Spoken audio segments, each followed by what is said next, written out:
Good morning students. आज हम जानेंगे फॉर्मूला ऑफ कंपाउंड्स के बारे में। कंपाउंड का जो फॉर्मूला होता है वो हम कैसे लिखते हैं उसके बारे में आज हम जानेंगे। The formula of a compound found by two elements call a binary compound. Compound का जो फॉर्मूला होता है ऑलवेज टू एलिमेंट से फॉर्म होता है, इसलिए इस कंपाउंड को हम क्या कहते हैं, बाइनरी कंपाउंड। जैसे कि वाटर का फॉर्मूला क्या होता है, H2O। तो इसमें क्या क्या होता है, एक हाइड्रोजन होता है एलिमेंट एंड दूसरा एलिमेंट होता है ऑक्सीजन। तो hydrogen element and oxygen element दोनों एक साथ मिलकर क्या हो रहा है, एक कंपाउंड हो रहा है, वाटर कंपाउंड। तो इसलिए इस कंपाउंड को हम क्या बोलेंगे, बाइनरी कंपाउंड। अब कंपाउंड का फॉर्मूला हम कैसे ऑब्टेन करते हैं, is obtain by transposing their valencies. Valency को हम ट्रांसपोज करते हैं, जैसे हाइड्रोजन एंड ऑक्सीजन। तो हाइड्रोजन का वैलेंसी क्या होता है, 1, क्योंकि हाइड्रोजन क्या होता है, मोनोवैलेंट होता है। एंड ऑक्सीजन का वैलेंसी क्या होता है, 2, क्योंकि ऑक्सीजन क्या होता है, डाइवैलेंट होता है। अब हाइड्रोजन का जो वैलेंसी होगा वो ऑक्सीजन में जाएगा ट्रांसपोज होके, ऑक्सीजन का जो वैलेंसी है वो हाइड्रोजन में आ जाएगा। तो ऑक्सीजन का वैलेंसी आ जाएगा हाइड्रोजन में एंड हाइड्रोजन का वैलेंसी जाएगा ऑक्सीजन में। तो फॉर्मूला क्या होगा, पहले हाइड्रोजन का वैलेंसी क्या हो जाएगा, ऑक्सीजन का वैलेंसी हो जाएगा क्योंकि एक्सचेंज हो रहा है। एंड देन उसके बाद ऑक्सीजन O होगा, ऑक्सीजन का वैलेंसी क्या होगा, 1 होगा क्योंकि हाइड्रोजन का वैलेंसी क्या है, 1। तो वाटर का फॉर्मूला क्या हो जाएगा, H2O। तो ऐसे हम कंपाउंड का फॉर्मूला लिखते हैं। सपोज A एक कंपाउंड है, B एक कंपाउंड है। A का वैलेंसी है मान लो Y एंड B का वैलेंसी है X। तो क्या हो जाएगा, B का जो वैलेंसी है वो A में आ जाएगा एंड A का जो वैलेंसी है वो B में जाएगा। तो B का वैलेंसी क्या है, X है, तो A में क्या होगा, X होगा एंड A का जो वैलेंसी है वो B में एक्सचेंज हो जाएगा, मतलब BY। तो ये होगा कंपाउंड का फॉर्मूला, AXBY। अब अगर A का वैलेंसी 2 होगा एंड B का वैलेंसी 4 होगा तो क्या होगा, B का वैलेंसी A में एक्सचेंज होगा एंड A का वैलेंसी B में एक्सचेंज होगा। तो कंपाउंड क्या होगा, A4 B2। अब देखो 2 एंड 4 के बीच क्या है, एक कॉमन फैक्टर है। कॉमन फैक्टर क्या है, 2 एंड 4 का कॉमन फैक्टर क्या होता है, 2 होता है। तो इसलिए हम कॉमन फैक्टर से डिवाइड करेंगे।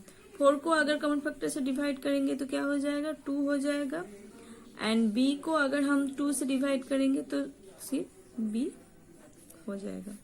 तो ये होगा कंपाउंड का फॉर्मूला। अगर इसमें अगर कोई कॉमन फैक्टर रहेगा तो कॉमन फैक्टर से हम दोनों वैलेंसी को डिवाइड करेंगे, डिवाइड करके जो मिलेगा वही होगा कंपाउंड का फॉर्मूला। तो फॉर्मूला हम कैसे लिखते हैं, ऑलवेज कंपाउंड्स में जो फॉर्मूला होता है वो 2 एलिमेंट एक साथ मिलकर फॉर्म होता है, इसलिए इस कंपाउंड को हम कहते हैं बाइनरी कंपाउंड। एंड कंपाउंड में क्या होता है, वैलेंसी एक्सचेंज होता है। जैसे कि हाइड्रोजन का वैलेंसी है 1 एंड ऑक्सीजन का वैलेंसी है 2। तो ऑक्सीजन का जो वैलेंसी है वो हाइड्रोजन में एक्सचेंज होगा एंड हाइड्रोजन का जो वैलेंसी है वो ऑक्सीजन में एक्सचेंज हो जाएगा।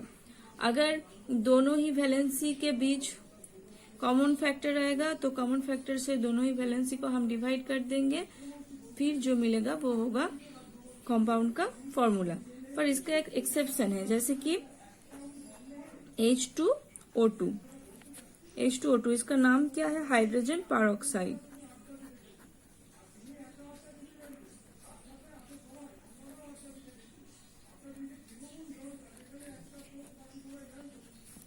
हाइड्रोजन पेरोक्साइड, देखो इसमें भी हाइड्रोजन का वैलेंसी 2 है, ऑक्सीजन का वैलेंसी 2 है। तो 2 दोनों ही 2 है, तो इसका कॉमन फैक्टर क्या होगा, 2 होगा। तो हम 2 से डिवाइड कर सकते हैं तो क्या मिलेगा, HO मिलेगा। पर ये एक एक्सेप्शन है, इसको हम डिवाइड नहीं कर सकते हैं। और ऐसा क्यों नहीं कर सकते हैं ये हम जानेंगे हायर क्लासेस में। अब देखो नेक्स्ट पेज नंबर 36 में एक टेबल है, table 4.3, formula of some common binary compounds. कुछ बाइनरी कंपाउंड्स का फॉर्मूला है। बाइनरी कंपाउंड्स मतलब दो एलिमेंट मिलकर जो कंपाउंड्स होता है वो होता है बाइनरी कंपाउंड्स। तो इसमें है elements with valency, formula and name of the compound. Number 1 है सोडियम एंड क्लोरीन। सोडियम का वैलेंसी है 1 एंड क्लोरीन का वैलेंसी है 1। तो एक्सचेंज हो जाएगा वैलेंसी, सोडियम का वैलेंसी क्लोरीन के नीचे आ जाएगा एंड क्लोरीन का जो वैलेंसी है वो सोडियम के नीचे आ जाएगा। दोनों की वैलेंसी 1 है और नीचे 1 हम नहीं लिखेंगे, तो इसलिए फॉर्मूला क्या होगा NaCl, मतलब सोडियम क्लोराइड। ये हो जाएगा कंपाउंड का नेम। नंबर 2 MgCl, मतलब मैग्नीशियम एंड क्लोरीन। मैग्नीशियम का वैलेंसी है 2, क्लोरीन का वैलेंसी है 1। तो मैग्नीशियम का जो वैलेंसी है 2 वो क्लोरीन के नीचे आ जाएगा एंड क्लोरीन का वैलेंसी 1 मैग्नीशियम के नीचे आ जाएगा। क्लोरीन का वैलेंसी 1 है, तो इसलिए Mg1 हम नहीं लिखेंगे नीचे, सिर्फ Mg लिखेंगे एंड Cl नीचे 2 लिखेंगे, क्योंकि मैग्नीशियम का वैलेंसी क्या है 2 है। कंपाउंड का नाम क्या होगा magnesium chloride. Next AlCl। Al मतलब एल्यूमिनियम एंड Cl मतलब क्लोरीन। एल्यूमिनियम का वैलेंसी होता है 3 एंड क्लोरीन का होता है 1, तो फॉर्मूला हो जाएगा AlCl3। कंपाउंड का नाम हो जाएगा एल्यूमिनियम क्लोराइड। नेक्स्ट Na मतलब सोडियम एंड ऑक्सीजन। सोडियम का वैलेंसी 1, ऑक्सीजन का वैलेंसी 2, एक्सचेंज हो जाएगा। सोडियम का वैलेंसी जाएगा O के नीचे एंड O का वैलेंसी आएगा सोडियम के नीचे, तो फॉर्मूला होगा Na2O मतलब सोडियम ऑक्साइड।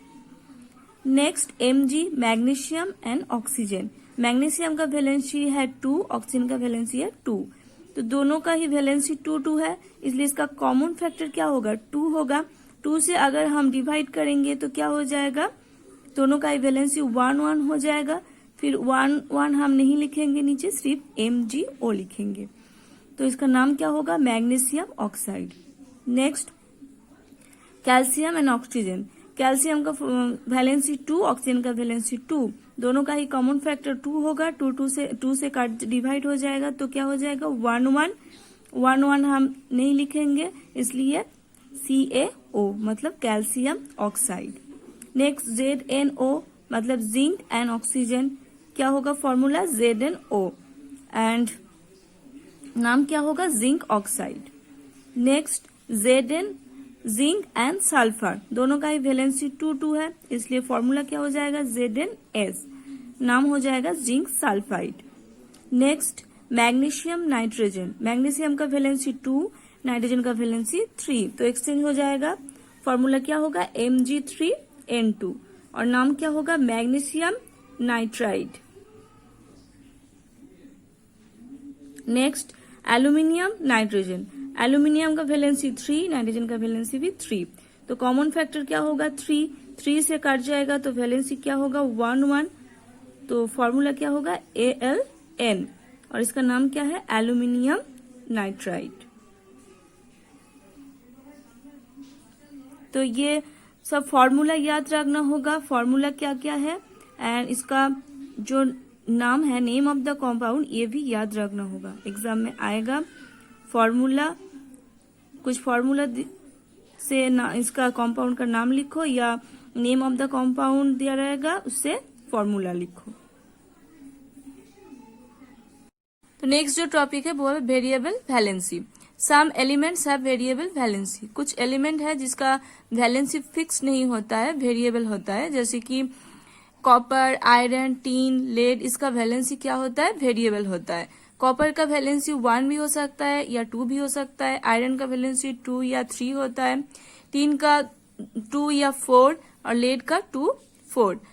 तो जब आयरन क्लोरीन के साथ मिलकर कंपाउंड फॉर्म करेगा तो क्या होगा, आयरन का तो 2 वैलेंसी होता है 2 और 3 एंड क्लोरीन का वैलेंसी क्या होता है 1 ही होता है, क्योंकि क्लोरीन क्या है मोनोवैलेंट है। तो जब आयरन क्लोरीन के साथ मिलकर कंपाउंड फॉर्म होगा तो क्या होगा, 2 कंपाउंड फॉर्म करेगा, एक जब आयरन का वैलेंसी 2 होगा एंड दूसरा जब आयरन का वैलेंसी 3 होगा। तो पहले जब आयरन का वैलेंसी 2 होगा तब क्लोरीन के साथ मिलकर क्या होगा FeCl2, क्योंकि क्लोरीन का वैलेंसी 1 है तो वो Fe में आयरन में एक्सचेंज हो जाएगा, एंड आयरन का वैलेंसी 2 है तो क्लोरीन में एक्सचेंज हो जाएगा, इसलिए फॉर्मूला क्या होगा FeCl2। और इस कंपाउंड का नेम क्या होगा, आयरन, देन ब्रैकेट में होगा रोमानियन 2 क्लोराइड। जब आयरन का वैलेंसी 3 होगा एंड क्लोरीन के साथ मिलकर कंपाउंड फॉर्म करेगा तो क्या होगा FeCl3, क्योंकि क्लोरीन का वैलेंसी क्या है 1 तो Fe के नीचे आ जाएगा, एंड Fe का वैलेंसी 3 तो क्लोरीन में एक्सचेंज हो जाएगा, तो फॉर्मूला क्या होगा FeCl3। और इस कंपाउंड का नाम क्या होगा, आयरन ब्रैकेट रोमानियन 3 क्लोराइड। तो जब वैलेंसी 2 होगा तब कंपाउंड क्या होगा FeCl2 आयरन 2 क्लोराइड, एंड जब 3 होगा वैलेंसी आयरन का तो क्या होगा कंपाउंड FeCl3, एंड उस कंपाउंड का नाम होगा आयरन ब्रैकेट रोमानियन 3 क्लोराइड। तो ऐसे जब कॉपर, टीन, लेड ये सब कंपाउंड फॉर्म करेगा दूसरे एलिमेंट के साथ मिलकर, तो ऐसे दो कंपाउंड फॉर्म होगा। देखो, जब कॉपर क्लोरीन के साथ मिलकर कंपाउंड फॉर्म करेगा तो एक बार कॉपर का वैलेंसी क्या होगा 1 होगा, एंड एक बार कॉपर का वैलेंसी 2 होगा, तो कंपाउंड क्या क्या फॉर्म होगा, कॉपर ब्रैकेट में Romanian 1 chloride and copper bracket में रोमानियन 2 क्लोराइड। फॉर्मूला होगा CuCl एंड CuCl2, क्योंकि Cl इसका वैलेंसी 1 होता है हमेशा एंड कॉपर का वैलेंसी 1 एंड 2 होता है। आयरन का वैलेंसी 2 या 3 होता है, एंड ऑक्सीजन का वैलेंसी क्या होता है ऑलवेज 2 होता है। तो जब आयरन का वैलेंसी 2 होगा, ऑक्सीजन के साथ मिलकर कंपाउंड फॉर्म करेगा, तो फॉर्मूला क्या होगा FeO, क्योंकि दोनों का ही वैलेंसी क्या है 2 है, तो इसका कॉमन फैक्टर 2 होगा, 2 से कट जाएगा दोनों का ही वैलेंसी, तो क्या होगा FeO। और इसका नाम क्या होगा आयरन ब्रैकेट रोमानियन 2 ऑक्साइड। जब आयरन का वैलेंसी 3 होगा और ऑक्सीजन के साथ मिलकर कंपाउंड फॉर्म करेगा तो क्या होगा फॉर्मूला Fe2O3, क्योंकि ऑक्सीजन का वैलेंसी क्या होता है 2 एंड आयरन का वैलेंसी क्या है 3, एंड इसका नाम क्या होगा iron bracket Romanian 3 oxide. Next topic is formula of the molecules of elements. Elements का जो मॉलिक्यूल होता है उसका फॉर्मूला कैसे होता है। The valency of an atom can be satisfied bye an atom of the same element also. कोई भी एलिमेंट का एक एटम उसी एलिमेंट का दूसरे एटम का जो वैलेंसी होता है उसमें सेटिस्फाई होकर मॉलिक्यूल फॉर्म होता है। जैसे कि the valency of one hydrogen atom can be satisfied by another hydrogen atom to form the molecule H2। एक हाइड्रोजन एटम दूसरे हाइड्रोजन एटम का जो वैलेंसी होता है उसमें सेटिस्फाई होकर ये मॉलिक्यूल फॉर्म होता है H2। हाइड्रोजन एटम का वैलेंसी क्या होगा 1, तो दूसरे हाइड्रोजन एटम का वैलेंसी भी 1 है, तो दोनों का ही वैलेंसी क्या हो जाएगा सेम हो जाएगा 1 1, एंड दोनों मिलकर मॉलिक्यूल फॉर्म हो रहा है इसलिए उसका फॉर्मूला क्या हो जाएगा H2। सिमिलरली क्लोरीन का वैलेंसी क्या है 1 है और दूसरे क्लोरीन का वैलेंसी भी क्या होगा 1 होगा, तो सेम हो जाएगा। तो अगर एक्सचेंज होगा तो क्या होगा दोनों का ही सेम हो जाएगा, एंड दोनों क्लोरीन मिलकर एक मॉलिक्यूल फॉर्म हो रहा है इसलिए इसका फॉर्मूला क्या होगा Cl2। सिमिलरली ऑक्सीजन का O2, नाइट्रोजन का N2 ऐसे फॉर्म होता है। Now we can easily understand why noble gases are monoatomic. Noble gases क्या होता है मोनोएटॉमिक होता है, मतलब इसका एटॉमिसिटी क्या होता है 1 होता है। In fact, a noble gas element is considered to have a zero valency, and noble gas का valency क्या होता है 0 होता है। So an atom of it does not combine with another atom। इसलिए कोई भी noble gas का एटम another atom के साथ combine नहीं कर सकते, combine करके compound form नहीं कर सकते। You will learn in higher classes how polyatomic molecules of elements are formed। Higher classes में हम लोग पढ़ेंगे कैसे पॉलीएटॉमिक मॉलिक्यूल्स एक एलिमेंट का फॉर्म होता है। ओके स्टूडेंट, तो that's all for today. Next day we will learn about the radicals. Okay, thank you.